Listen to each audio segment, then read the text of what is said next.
பார்த்தா என்னான்னு விசாரித்தா அரியர் எழுதுக்கு போயிருக்கான். டிகிரியை பாஸ் பண்ணாமல் நீ பொய் சொல்லி வேலைக்கு சேர்ந்துருக்க. நீ ஒழுங்காக வரலன்னா தூக்கிடலாம்ப்பா, நீ உட்காந்துரு. உனக்கு நிறைய பாராட்டி கீழே வந்து உனக்கு சார் இல்லை வாழ்த்து சொல்லி கமெண்ட் எல்லாம் போட்டிருக்காங்க. 6 மாதம் வேலை பார்த்துருக்கேன், தொழிலாளர் தீர்ப்பாயத்து போகிறேன். பார்த்தியா சார், மற்ற கம்பெனிகளுக்கு தான் குவாலிஃபிகேஷன் வந்து டிகிரி. நம்ம ஆஃபீஸ் குவாலிஃபிகேஷன் பைக் இருக்கக்கூடாது. அதில் அது ஏன்ட்ட இல்லை சார், பைக் இல்லை. கீழே வேற நிதிஷ் எங்கேன்னு கமெண்ட் போட வைக்கிறான். கூட படித்த பசங்கள்கிட்டலாம் காலேஜில் எல்லாம் சொல்லி எங்களுக்கு நிதிஷ் வேணும் அப்படின்லாம் தெரியாதுன்னு நினச்சிட்டு இருக்கேன். நான் போட சொல்ல தெரியும். சரி, இப்போது இன்றைக்கி இந்த பீகார் தேர்தல் முடிவுகள் வந்து கொண்டிருக்கின்றன. தெரிஞ்சு போச்சு என்ன நடக்க போகுதுன்னு. இனிமேலும் ஒன்றும் தலைகீழாகலாம் மாறப்போவதில்லை. மற்ற டாபிக்ஸ் எல்லாத்தையும் பேசி முடிச்சுட்டு இறுதி பகுதியில் இந்த பீகார் தேர்தல் முடிவுகளோட அனாலிசிஸை வச்சுக்கலாம். அப்போ இன்னும் கொஞ்சம் பெட்ரு கிளாரிட்டி கிடைக்கும். நானே தொடங்குகிறேன். ஏற்கனவே நமது நிகழ்ச்சியில் இந்த சிஎம்டிஏவில் எவ்வளோ பெரிய பெரிய கொள்ளை கூட்டத்தின் தலைவர்கள் எல்லாம் வேலை பார்த்து கொண்டிருக்கிறார்கள் அப்படின்றத நம்ம நிறைய அப்டேட் பண்ணிகிட்ருக்கோம். இருக்கிற டிபார்ட்மெண்ட்டில் அடிக்கிற கொள்ளையிலேயே இந்த சிஎம்டி அடிக்கிற கொள்ளை மிகப்பெரிய கொள்ளை. அதுவும் இந்த தேங்காமுடி அமைச்சர் உட்காந்துக்கிட்டு எவ்வளவு கொள்ளைகளை அடிக்க முடியுமோ அடித்து கொண்டிருக்கிறார்கள். அதில் சீஃப் பிளானர் அப்படின்ட்டு ஒரு பதவி இருக்குது சிஎம்டிஏவில். மெம்பர் செக்ரட்டரியாக இருக்கக்கூடிய ஐஏஎஸ் அதிகாரிக்கு கீழே வரக்கூடிய பதவி தான் இந்த சீஃப் பிளானர். இந்த பதவியில் ருத்ரமூர்த்தி என்பவர் பல வருடங்களாக இங்கே இருந்து கொண்டிருக்கிறார். கிட்டத்தட்ட எனக்கு தெரிஞ்சு 8-10 வருடங்களாக இங்கே இருக்கிறார். இந்த சீஃப் பிளானர் ருத்ரமூர்த்தி ராம்சார் நிலத்தில் பிரிகேடுக்கு அனுமதி கொடுத்ததில் முக்கிய பங்கு வகித்தவர். சியா கமிட்டி அனுமதி கொடுத்த 3வது நாளில் சிஎம்டி அனுமதி கொடுத்திருக்கிறது என்று அறப்போர் இயக்கம் குற்றம் சாட்டியதே, அந்த விவகாரத்தில் முன்னின்று பல்வேறு வேலைகளை செய்து பெரும் தொகையை பிரிகேட் நிறுவனத்திடமிருந்து பெற்றவர் இந்த ருத்ரமூர்த்தி. இப்போது இந்த ருத்ரமூர்த்தி 30/11/2025 ஓய்வு பெற இருக்கிறார். என்ன வினோதம்னா, இது போல் தரமாகவும் நயமாகவும் சதுப்பு நிலங்களில் அனுமதி தருவதற்கு உங்களுக்கு வேறு அதிகாரிகள் கிடைக்க மாட்டார்கள், எனக்கு பணி நீட்டிப்பு கொடுங்கள் என்று கேட்டுக்கொண்டிருக்கிறார் இந்த ருத்ரமூர்த்தி. இவ்வளோ அலிகேஷன்ஸ் இருக்குது. டிவிஎஸ்சில் பெட்டிஷன் என்கொயரி பெண்டிங்காக இருக்குது. இதை மீறி இதை செய்து கொண்டிருக்கிறார். அதுபோக சேகர்பாபுவும் சரி, அங்கே இருக்கக்கூடிய பிரகாஷ் ஐஏஎஸும் சரி, இது போல் ரொம்ப சிறப்பாக இண்டு இடுக்குகளில் பூந்து நுணுக்கமாக கட்டிட அனுமதிகளை வழங்கி வருமானம் பார்ப்பதில் இப்படி ஒரு நிபுணத்துவம் வாய்ந்த ஒரு அதிகாரி நமக்கு கிடைக்க மாட்டார்னு அவருக்கு பணி நீட்டிப்பு கொடுப்பதற்கு ஆக்டிவாக போத்து சேகர்பாபுவும் பிரகாஷும் வேலை செய்து அரசிடமிருந்து பணி நீட்டிப்பு வாங்குவதற்கான வேலையை செய்து கொண்டிருக்கிறார்கள். தகவலை பதிவு செய்துட்டோம். பொம்மை முதல்வரோட காதுக்கு இதுவாவது போகுதான்னு பார்க்கலாம். இது ஒன்று. 2வது ரொம்ப முக்கியமான விஷயம், உங்களுக்கு நினைவிருக்கும், மாநில குற்ற ஆவண காப்பகம் என்று காவல்துறையில் ஒரு பிரிவு இருக்குது. அந்த பிரிவில் வருமானமே கிடையாதுன்னு நான் நினச்சிக்கிட்டு இருந்தேன். அது சரியான துட்டு இருக்குது. Police modernisation and software upgradation ஃபண்டில் எல்லாம் கொள்ளை அடித்து குவிச்சிக்கிட்டு இருக்கிறாங்க. அங்கே பணியாற்றக்கூடிய லாவண்யா என்ற ஒரு எஸ்பி, ஏடிஜிபி திரு வினித் தேவ் வாங்கடே அவர்களோட பெயரை பயன்படுத்தி ஐஜியும் மதிக்க மாட்டேங்கிறாங்க. கூட ஒரு கன்சல்டன்ட் ஒரு ஆளை வச்சுக்கிட்டு இஷ்டத்துக்கு கமிஷன் அடிச்சுட்டு இருக்காங்க. மென்பொருள் வாங்குவது, லேப்டாப்பு போகிற கேட்ஜெட்ஸ் வாங்குறதுலாம் காசு அடித்து கூச்சிக்கிட்டு இருக்கிறாங்கன்ட்டு நான் சொல்லியிருந்தேன். இந்த லாவண்யா ராதாகிருஷ்ணன் என்ற தூத்துக்குடி மாவட்டத்தை சேர்ந்த ஒரு ரவுடியோடு வீட்டில் தான் சேலையூரில் லாவண்யா குடியிருக்கிறார் அப்படின்ற விவரங்களை எல்லாம் நான் ஏற்கனவே நம்ம நிகழ்ச்சியில் பதிவு செஞ்சுருந்தேன். அலுவலகத்துக்கே போகிறதில்ல, எப்போ பார்த்தாலும் வெளியில் சுற்றிட்டுறது. கேட்டேன்னா ஏடிஜி வினித் என்ன கூப்பிட்ருக்காரு, இந்த வேலையை கூப்பிட்டாரு, அந்த சந்தேகத்துக்காக கூப்பிட்டாருன்ட்டு போய் சுற்றிட்டு இருக்கிறதுன்ட்டு ஐஜி வந்து, நீ என்னம்மா ஆஃபீஸ்க்கே வர்றதில்லை, என்ன தான் கணக்கு உன் கணக்கு என்று கேட்டதும் இந்த அம்மா போய் இவங்க செல்வாக்கை பயன்படுத்தி ஐஜியை ட்ரான்ஸ்ஃபர் பண்ணிட்டாங்க. தமிழ்நாடு காவல்துறை எந்த அளவுக்கு குட்டிச்சோறாகி இருக்கிறது என்பதற்கு இதெல்லாம் ஒரு சான்று. அந்த ராதாகிருஷ்ணன் என்பவர் மீது கொலை வழக்கு, கொலை முயற்சி வழக்கு உள்ளிட்ட பல்வேறு வழக்குகள் இருக்கிறது.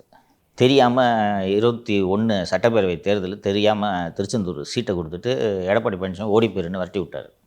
நேராக போய் ரவுடிகளுக்கெல்லாம் அடைக்கலம் கொடுக்கக்கூடிய ஒரே கட்சி தமிழகத்தில் சிறந்த கட்சி பாரதிய ஜனதா கட்சி என்று போய் அங்கேயே போய் சேர்ந்து இப்போ அங்கே ஏதோ பதவியெல்லாம் வாங்கிக்கிட்டு இருந்துகிட்டு இருக்காரு.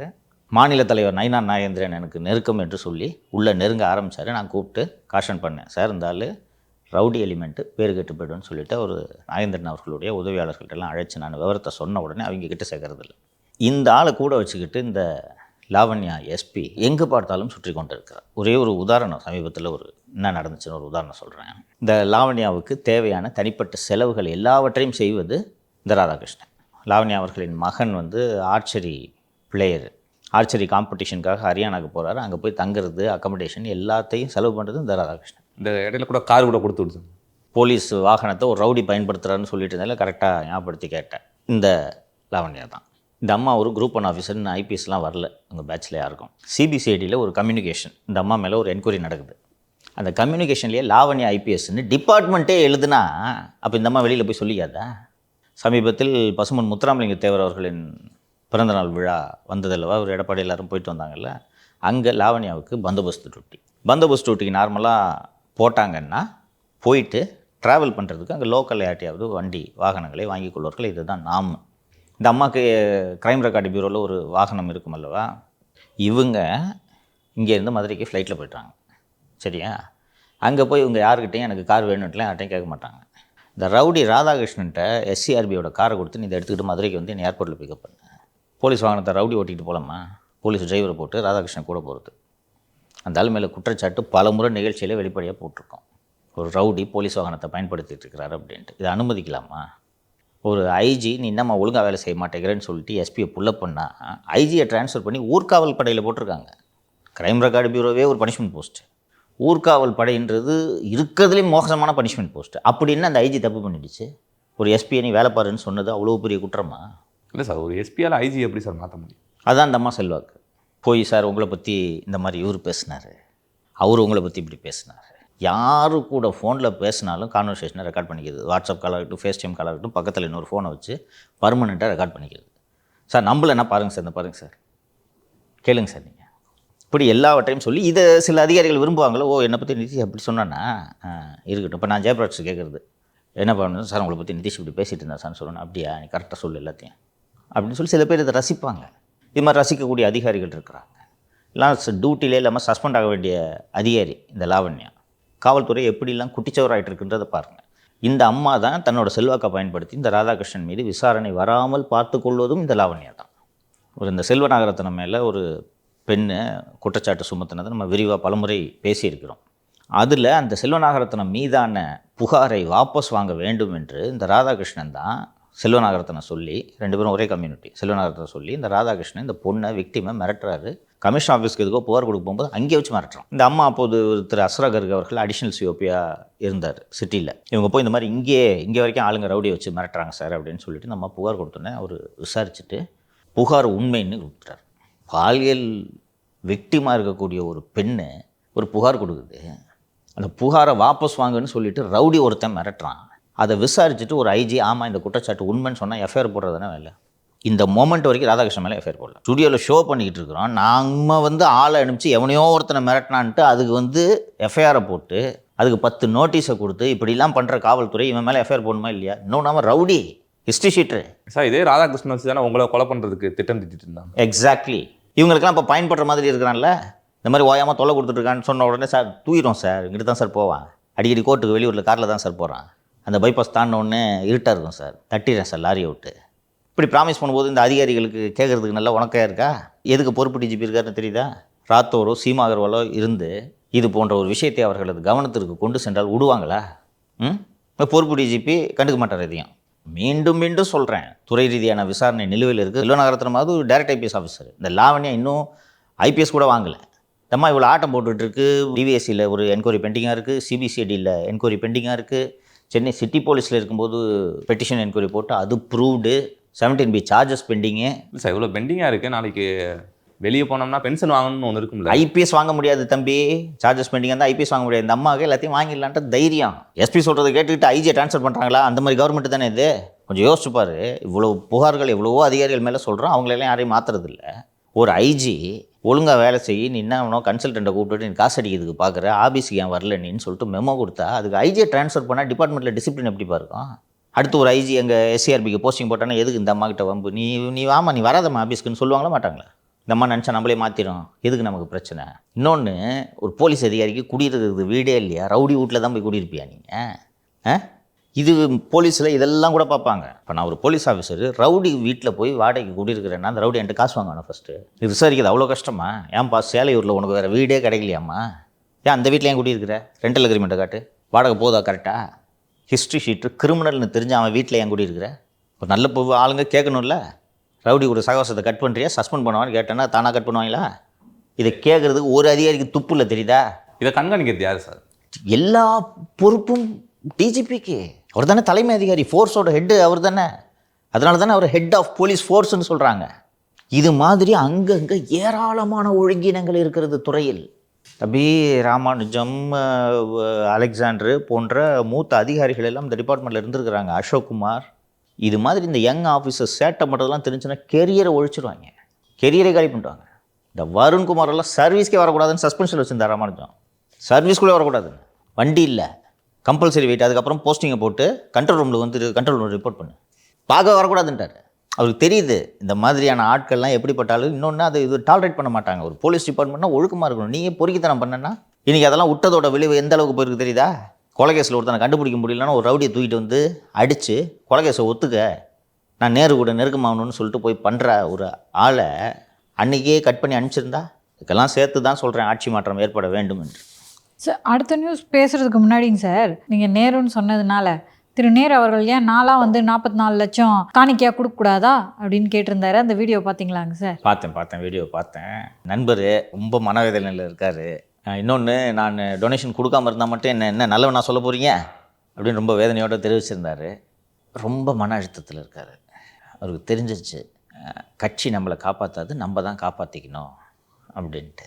இடியாப்ப சிக்கல், யார் புறம் நியாயம் இருக்கிறது என்பதே நம்ம ஒரு நிலைப்பாடு எடுக்க முடியாது. கட்சி என்ன சொல்லுது, இந்த கட்சி தான் உனக்கு இந்த பதவியை கொடுத்தது, இந்த கட்சி இந்த பதவியை கொடுத்ததுனால தான் நீ மந்திரியாக இருக்க, நீ மந்திரியாக இருக்கிறதுனால தான் இவ்வளோ சம்பாதிக்கும் போது அதில் பிரச்சனை வந்தால் நீ தான் ஃபேஸ் பண்ணிக்கணும் அப்படின்னு தலைமை சொல்லுது. இது நல்லா இருக்கே, துட்டப்பெல்லாம் வாங்குறீங்களாங்க? இவர் என்ன சொல்கிறாரு, 100 ரூபாய் வாங்கினேன்னா அதில் 80 ரூபாய் 70 ரூபாயை உங்ககிட்ட தானே கொடுக்குறேன், நான் மட்டுமா வச்சுக்கிறேன். அப்போ எனக்கு பிரச்சனை வந்துச்சுன்னா நீங்கள் தானே காப்பாற்றணும், நீங்கள் இன்றைக்கி காப்பாற்றி விட்டால் தானே அடுத்தடுத்து நான் வாங்கி தர முடியும் அப்படின்றது அவரோட நிலைப்பாடு. அண்டு நேருவுக்கு நெருக்கமாக இருப்பவர்களோடு பேசிய போது மிக கடுமையாக பயத்தில் இருக்கிறார் நேரு என்று சொல்கிறார்கள்.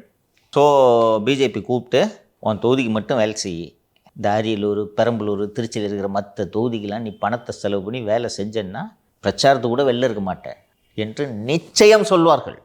எப்படிப்பட்ட கட்சி பிஜேபின்றதை நாமளும் 12 வருஷமாக பார்த்துக்கிட்டு இருக்கிறோம். கேஜ்ரிவால்லாம் இருக்கிற இடம் தெரியுதா? எங்கேப்பா இருக்கார் கேஜ்ரிவால்? சார், ஒருவேளை சார் கைதாக வாய்ப்பு இருக்குது, ஜெயிலுக்கு போக வாய்ப்பு இருக்குது அப்படின்னா பிஜேபி சொல்கிறது கேட்டு அவர் பின்வாங்கிடலாம்ல சார். எதுக்கு சார் பயப்படணும்? அதுவே நெருக்கடி இல்லையா? இந்த நெருக்கடிலாம் இல்லைன்னு வச்சுக்கோங்க. ஒரு 3 மாவட்டத்தையும், அரியலூர், பெரம்பலூர், திருச்சின்னு எல்லா மாவட்டத்தையும் கையில் எடுத்து அதில் ஒரு 15 தொகுதி இருக்குதுன்னா அதில் 13 தொகுதியை வின் பண்ணி காமிச்சாருன்னா நேரு தளபதி, திருச்சியின் தளபதி, தமிழகத்தின் மத்திய பகுதியின் தளபதி அப்படின்ற பேர் இருக்கும். அவரோட பவர் கட்சியில் இன்க்ரீஸ் ஆகும். ரைட்டா? இப்போ பயந்து போய் உங்கள் தொகுதியோடு நீங்கள் உங்கள் நிறுத்துறதுன்றது நீங்கள் என்ன லீடரு? இன்னொன்று, என்றைக்காக இருந்தாலும் அந்த சிறைன்ற அந்த அச்சம் இருக்கத்தானே செய்யுது. இது என்ன வாழ்க்கை? இன்னொன்று, உங்களோட அந்த அதிகாரமும் செல்வாக்கும் குறைகிறது என்றால் அப்புறம் கட்சியில் உங்களுக்கு என்ன மரியாதை? வேறு ஒருத்தன் தலையெடுப்பான்ல, மற்றவங்களுக்காவது பிரச்சனை கம்மியாக இருக்கும். இங்கே பக்கத்துலேயே ஒருத்தர் சுற்றுறான், கண்டிஷன் ஸ்டார். என்ன ஏதோ டைலாக் சொல்லுவாங்க சார், தின்ன காலியாகும், அண்ணன் எப்போ சாவான், தின்ன எப்போ காலியாகும். அது அரசியல், அது இயல்பு. ஸோ பல்வேறு சிக்கல்கள் இருக்கின்றன. இன்னொன்று, ஒன்ஸ் நீங்கள் சறுக்கிட்டிங்கன்னா அடுத்தடுத்த அட்டி எப்படி விழுன்னா சொல்லவே முடியாது. அதுலேருந்து எழுந்து வருவதுன்றது ரொம்ப கஷ்டம். ஜெயலலிதாவாலே விசாரணையிலேருந்து எந்திரிச்சு வெளில வர முடியலையம்மா. அந்த ஒரு கன்விக்ஷன் 14 ஆன அந்த கன்விக்ஷன் அதுதான் அவங்க மரணத்துக்கே காரணம். ஷி வெண்ட் இன் சைட், அவ்வளோதான். ஏஜ் ஒரு முக்கியமான ஃபேக்டர். 20 வருஷத்துக்கு முன்னாடி அண்ணன் நேரு வர சொல்கிறா அப்படின்னு 2011 நிலபகரிப்பு வழக்கு போட்டப்போ போயிட்டு வெளியில் வந்து நாங்கள் இதெல்லாம் சமாளிப்போம் அப்படின்னாரு. இன்றைக்கி ஏஜ் ஒத்துழைக்காது. காலம் ஆக ஆக உங்களுக்கு எல்லா ஃபேக்டர்ஸும் சேர்ந்து வரும். ஸோ அந்த அச்சம் என்பது இயல்பாக ஒரு அரசியல்வாதிக்கு இருக்கும். கிட்டத்தட்ட அரசியலில் அந்திம காலத்தில் நேரு இருக்கிறார் என்று தானே நம்ம புரிந்து கொள்ள வேண்டும். இந்த நேரத்தில் சிறைன்றது எவ்வளோ பெரிய அச்சுறுத்தல் ஏற்படும். சரி, இல்லை ஏன்னா அரெஸ்ட் பண்ணி உள்ளே வச்சா வையே, கோர்ட்டுக்கு போய் நான் விடுதலை வாங்கிடுவேன், ஜாமீன் வாங்கிடுவேன் அப்படின்னு தெரியுமா சொல்ல முடியுமா அண்ணன் செந்தில் பாலாஜி? சார், 150 கோடி OSR நிலத்தில் தனியார் விடுதி கட்டிட்டு இருக்காங்க, ஆக்கிரமிப்பு நில சார். அதில் அது பல முறை வந்துட்டு அங்கே இருக்கக்கூடிய அரசு அதிகாரிகளும் போயிட்டு நோட்டீஸ் கொடுத்துருக்காங்க, இங்கே கட்டணம் கட்டக்கூடாதுன்னு சொல்லிட்டு. ஆனால் தொடர்ந்து வந்து அங்கே கட்டணம் எழுப்பிக்கிட்டே இருக்கான் சார். இன்றைக்கி பேப்பரில் வந்திருக்கு சார், தினமலரில் வந்திருக்கு.